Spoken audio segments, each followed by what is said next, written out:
제가 어릴 때 참으로 인상 깊었던 문제집이 있었습니다. 네, 그 문제집의 이름은 우선순위 영단어, 우선순위 수거집. 네, 이런 문제집이 있었습니다. 네, 이 문제집에 우선순위라고 하는 이 말을 집어넣은 것은 영어 단어를 외우는 데 있어서, 문제를 푸는 데 있어서 다른 것보다 더 중요한 것, 우선적으로 해야 될 것이 있음을 알려주는 것입니다. 우리의 삶을 살아가다 보면 우리의 삶에도 아주 중요한 문제들이 있습니다. 그 문제들을 우리가 다 해결할 수 있으면 좋겠지만 그렇지 못합니다. 왜냐하면 우리의 능력이 모자라거나 아니면 다른 외부적인 요인 때문에 그렇게 하지를 못합니다. 그렇기 때문에 우리는 이 문제들을 놓고 선택을 해야 될 그런 순간이 있습니다. 즉 우선순위가 생기게 되는 것이죠. 그런데 이 우선순위는 각 사람마다 다릅니다.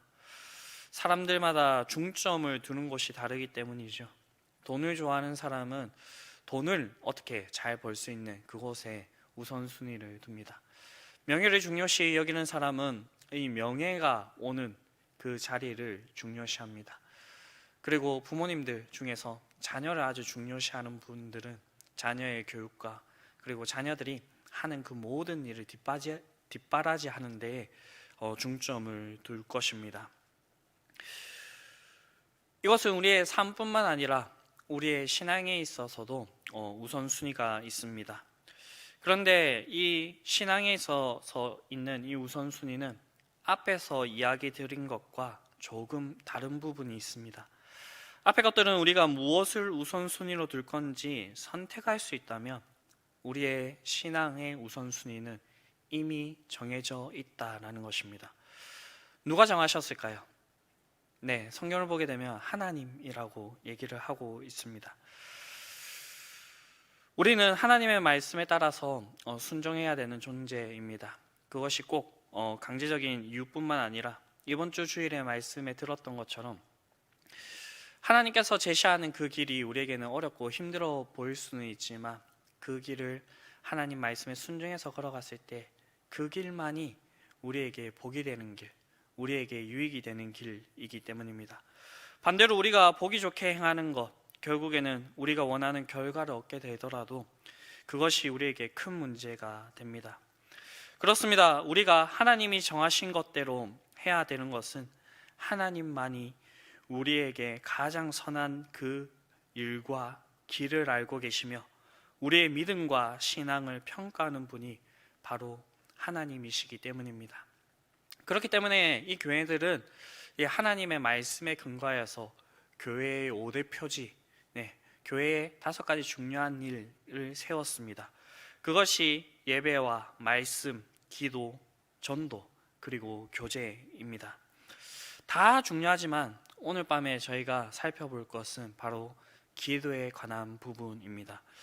오늘 본문에서 바울은 모든 그리스도인의 우선순위에 무엇이 처음에 와야 하는가를 얘기해 주고 있습니다. 그것은 기도입니다.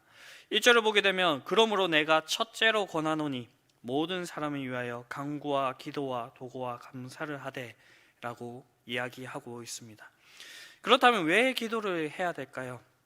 답부터 얘기해 보자면 기도를 통해서 하나님의 뜻을 우리가 바르게 알 수 있고요, 우리의 문제를 주님께 맡겨드릴 수 있게 되고요, 그리고 하나님의 뜻이 이 기도를 통해서 이루어지기 때문입니다. 오늘 본문을 시작하는 그러므로라는 말은 앞장의 내용과 이어진다는 의미를 가지고 있습니다. 앞장에서 바울은 디모데에게 다른 교훈을 가르치는 자들과 선한 싸움을 싸우고 믿음과 선한 양심을 가지라라고 그렇게 강권하고 있습니다. 이 말은 디모데가 있는 교회에 이미 잘못된 가르침과 여러 가지 문제들이 있었다는 것을 얘기합니다. 이때 바울이 디모데에게 권하고 있는 것이 바로 기도입니다. 사도행전 6장을 보게 되면 우리가 닮고 싶어하는 그 초대교회에도 문제가 있었음을 볼 수가 있습니다. 이 당시에 성령의 능력으로 믿는 사람들의 숫자가 폭발적으로 늘어나게 되었고요, 그로 인해 교회가 크게 성장했습니다. 이렇게 되니까 자연스럽게 사도들이 감당할 수 없는, 모든 일을 처리할 수 없는 그런 부분들이 생겼습니다. 사도행전 6장의 그 문제가 바로 매일의 구제일에서 헬라파 유대인들이 빠지는 그것 때문에 이 헬라파 사람들이 히브리파 유대인들을 미워하게 되었다라는 것입니다. 이 일로 교회가 시끄러워졌고 사도들이 말씀과 기도에 집중하지 못하게 되는 그 일이 일어나게 되었습니다. 이 일을 해결할 방법은 사람을 세우는 것이었습니다. 성령과 지혜가 충만한 7사람을 선택해서 세우는 것인데, 이 사도행전 6장의 내용을 읽어보면 기도함으로 이 사람들을 세웠다라고 그렇게 얘기하고 있습니다. 이렇게 기도하면서 이 일을 처리했을 때 하나님의 말씀이 점점 왕성하여 예루살렘에 있는 제자의 수가 더 심히 많아지고 허다한 제사장의 무리도 이 도에 복종하였다라고 그렇게 기록하고 있습니다. 여기서 오해하지 말아야 될 것은 말씀과 기도하는 일이 사도나 특별한 사람들만에 한정되는 것이 아닙니다. 오히려 사도 바울은 자신의 다른 서신에서 이 일들은 모든 성도들이 해야 되는 일이라고 얘기를 하고 있습니다. 에베소서 6장에 보게 되면 하나님의 전신갑주를 입으며 진리의 허리띠를 띠고 의의 호신경을 붙이고 평안의 복음에 준비한 것으로 신을 신고 믿음의 방패를 가지고 구원의 투구와 성령의 검 곧 하나님의 말씀을 가지고 모든 기도와 간구로 하되 무시로 성령 안에서 기도하고 이를 위하여서 깨어 구하기를 항상 힘쓰라라고 그렇게 얘기를 하고 있습니다. 이처럼 하나님께서는 우리 모두가 기도의 일에 참여하기를 원하시는 것입니다. 그런데 우리가 오랜 세월 이제 신앙생활을 하면서 이 기도를 해보셨을 텐데 이 기도가 쉽지만은 않습니다. 네, 여러 가지 이유들이 있죠. 초심자의 입장에서는 기도를 어떻게 해야 되는지 잘 몰라가지고 이 기도가 어려울 수가 있고요. 그리고 이제 신앙의 영수가 오래 차서 기도의 깊은 자리로 나아가려고 하시는 분들은 우리의 대적 사탄이 하나님께서 가장 기뻐하시는 일인 이 기도를 막기 때문에 이 기도가 어려우실 수도 있고요.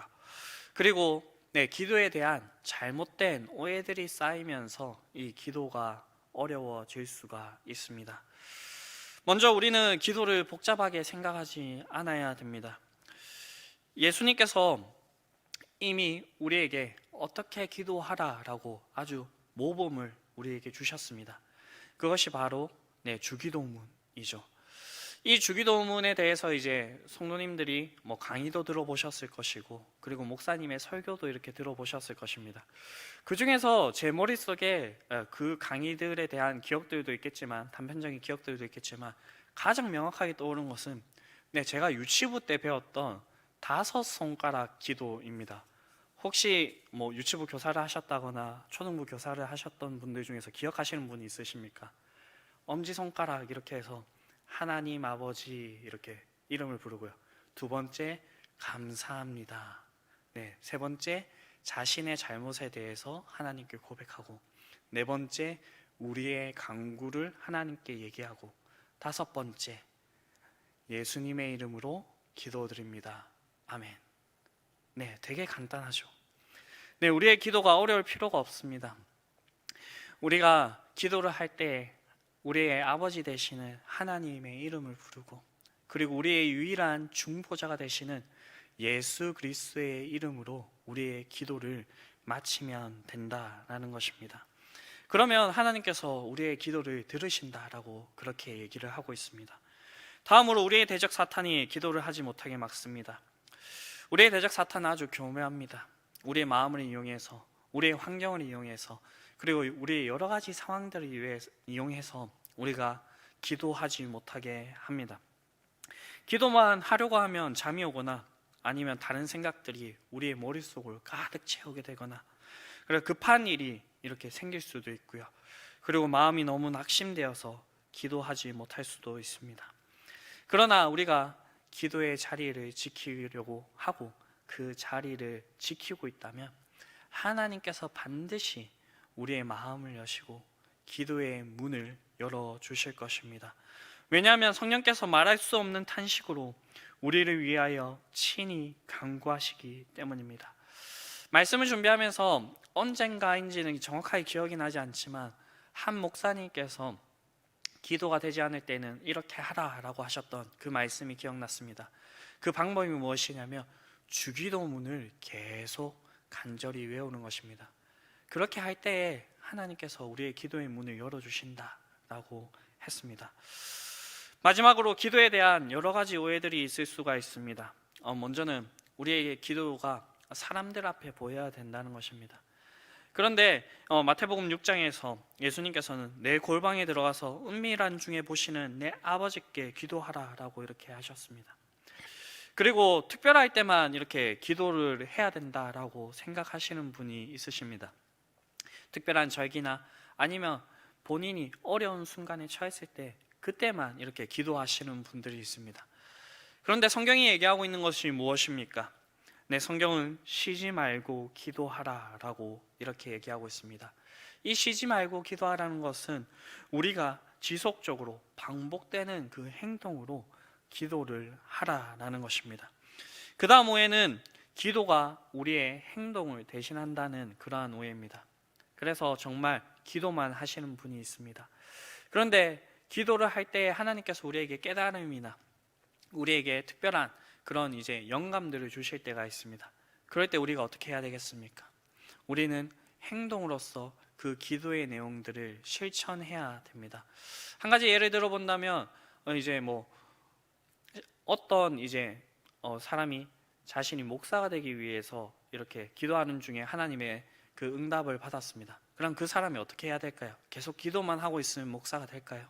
아닙니다. 네, 자신을 받아줄 수 있는 그 신학교에 들어가서 신학 수련을 해야 되고 교회에서 봉사도 해야 되고 그리고 이 신학교와 교회가 정해놓은 그 루트를 따라서 모든 과정을 이수해야지 목사가 될 수 있다는 것입니다. 우리가 꾸준히 하나님께 나아가서 기도하면 하나님께서는 우리의 기도를 들어주실 것입니다. 그렇다면 우리는 균형 잡히고 하나님 앞에서 선하고 받으실 만한 기도를 하려면 어떠한 방법으로 기도를 해야 되겠습니까? 오늘 본문에서는 그것을 4가지로 얘기를 하고 있습니다. 첫 번째는 간구입니다. 가끔 목사님들이 이 기도에 대해서 설교를 하시면서 간구에 대해서 부정적으로 얘기를 하실 때가 있습니다.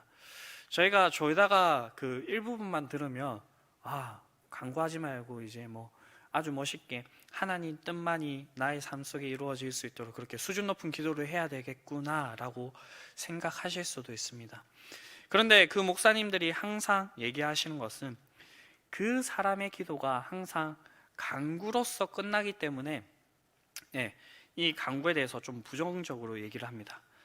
그러나 이 성경이 얘기하고 있는 것은 우리의 간구가 필요하다라고 그렇게 얘기하고 있습니다.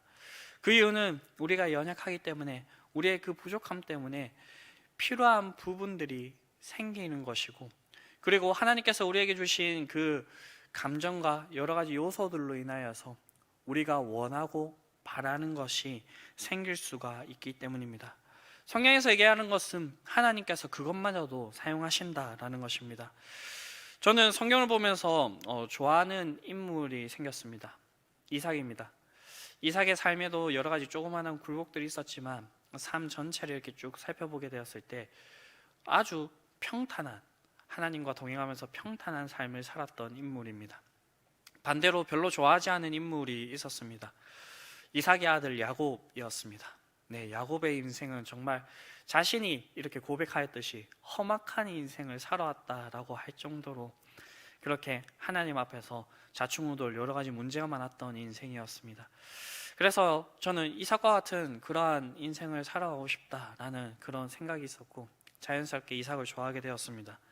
그런데 한 목사님의 설교를 들으면서 야곱에 대한 인식이 바뀌게 되었습니다. 그 목사님께서 야곱을 평가하면서 하나님 복에 대한 열정이 가득했던 사람, 열망이 가득했던 사람이라고 이렇게 평가를 했습니다. 실제로 야곱이 썼던 그 편법들, 그것들 그 내용들을 보게 되면 장자권을 얻기 위해서 하나님의 복을 받기 위해서 그러한 행동들을 했던 것을 볼 수가 있습니다. 다른 것은 모르겠지만 하나님 복을 사모하면서 치열하게 살아온 인물이라고 할 수가 있습니다. 그것을 본받아야 한다는 것입니다. 우리의 강구의 내용들이 있을 수가 있습니다. 그것을 하나님께 우리는 아뢰고 하나님께서 그것마저도 선하게 사용하실 수 있도록 우리는 기도해야 된다라는 것입니다. 다음으로는 기도입니다. 이 기도가 말하는 것을 오늘 본문에 기도로 쓰여져 있는 이 단어의 의미를 살펴보면 잘 알 수가 있는데, 이 원문의 의미를 보게 되면 하나님께 초점을 맞추고 있다라는 그 뜻을 가지고 있습니다. 기도의 가장 중요한 본질이 하나님께 초점을 맞추는 것, 즉 기도를 한다는 것은 하나님의 뜻에 나의 뜻을 맞추는 작업입니다. 이러한 모습을 잘 보여주신 분이 있죠. 우리의 영원한 모범이 되시는 예수님입니다. 여러분들은 예수님의 겟세마네 기도의 그 장면을 기억을 하십니까? 땀이 피가 되도록 그렇게 간절하게 기도하셨던 그 자리였고, 결국 예수님께서 하신 그 마지막 기도의 내용은 내 뜻대로 마옵시고 아버지의 뜻대로 하시옵소서 라고 하는 그러한 결론을 놓게 됩니다. 많은 분들이 하나님께 간구하고 그 간구의 내용들이 이루어지기만을 기대하지만 진짜 기도는 우리가 하는 그 기도의 내용이 점점 하나님의 뜻을 알아 하나님의 뜻에 부합하는 그 기도를 하는 것입니다. 이런 과정을 통해서 우리가 살아가는 세상에서 이 세상들의 관점을 버리고 하나님의 관점으로 세상을 보면서 나아가야 된다는 것입니다. 다음으로는 도고입니다. 말이 어렵지만 쉽게 이야기를 하면 가장 친한 친구에게 자신의 모든 이야기를 털어놓는 것과 같이 하나님 앞에 아뢰는 것입니다. 성경의 곳곳에 보면 하나님께서는 우리와 친밀한 관계를 가지시기를 원하시고, 예수님께서는 심지어 우리에게 친구와 같은 그러한 우리의 친구가 되어주시기로 그렇게 하셨다라고 그렇게 얘기를 하고 있습니다. 가장 친한 친구의 특징이 무엇입니까? 그 친구는 나의 흑역사든 좋은 일이든 나의 모든 것에 대해서 누구보다도 잘 알고 있다라는 것입니다. 그래서 시편을 보게 되면 가끔은 이해가 정말 되지 않을 정도로 시편의 기자가 자신의 감정을 쏟아놓고 자신을 힘들게 하는 사람들 빨리 하나님 저들 멸망시키지 않습니까? 라고 하는 그러한 내용의 기도까지 담고 있는 것을 볼 수가 있습니다. 이처럼 우리의 기도는 도구와 같이 아주 친밀한 관계에 있는 사람의 모든 것을 털어놓는 것 같이 기도해야 된다라는 것입니다. 마지막으로 감사하는 것입니다. 뜬금없이 기도에 대한 이야기를 하는데 왜 감사가 흘러나올까? 이렇게 했을 때 여러 가지 이유들이 있을 수가 있습니다. 기도를 누가 할 수 있습니까? 하나님을 믿는 사람, 하나님의 자녀가 된 사람들이 기도를 할 수가 있죠. 그렇기 때문에 기도 그 자체가 우리에게는 너무나도 큰 은혜가 된다라는 것입니다. 그리고 하나님께서 우리에게 약속해 주셨던 것이 무엇입니까? 기도하면 하나님께서 반드시 들어주신다라는 것입니다. 우리가 기도의 자리로 나아갈 때 우리 마음속에 있었던 불평, 불만, 걱정, 초조함 여러 가지 감정들이 있을 것인데 이것은 감사와는 반대가 되는 단어입니다. 그런데 우리가 이런 마음들을 하나님 앞에 쏟아놓을 때에 하나님을 그 신뢰하는 자들에게는 이러한 내용들이 감사로 바뀌게 되고 결국에는 우리의 기도의 끝에 감사가 나오게 된다라는 것입니다. 우리가 이렇게 다양한 방법으로 하나님께 나아갈 수 있는데 그럼 우리의 기도는 누구를 위해서 해야 될까요? 우리의 기도의 영역이 어느 선까지 미쳐야 되는가? 그 이제 질문인데요. 본문에서 바울은 모든 사람을 위하여 하되 특별히 임금들과 높은 지위에 있는 모든 사람을 위하여 해야 한다라고 그렇게 말하고 있습니다. 교회에서 가끔 우리 가족들과 나 자신과 내 친한 사람들과 그리고 우리 교인들을 위해서 기도하는 것은 이해가 되는데 왜 세상과 민족과 이 선교를 위해서 이렇게 기도해야 되냐요? 이렇게 이해를 못 하시는 분이 있습니다. 그것은 오늘 여기서 답이 나올 수가 있겠죠. 하나님께서 그렇게 기도하라라고 하셨기 때문입니다. 여기서 하다라는 말은 습관적으로 지속적으로 이어지는 행동을 얘기하고 있습니다. 우리가 지속적으로 모든 사람과 특별히 임금들과 높은 지위에 있는 그 모든 사람들을 위해서 기도해야 되는 것입니다. 왜 그렇게 해야 되는지도 오늘 본문에서 답을 주고 있는데, 우리가 모든 경건과 단정함으로 고요하고 평안한 생활을 하기 위해서 기도해야 된다는 것입니다. 교회가 평안하고 안정적일 있을 수 있는 상황이 어느 상황입니까? 우리 주변에 평화가 있을 때 그러한 상황들이 있을 수가 있습니다. 지금 그렇지 않다는 것은 저희가 누구보다도 절실히 알고 있죠.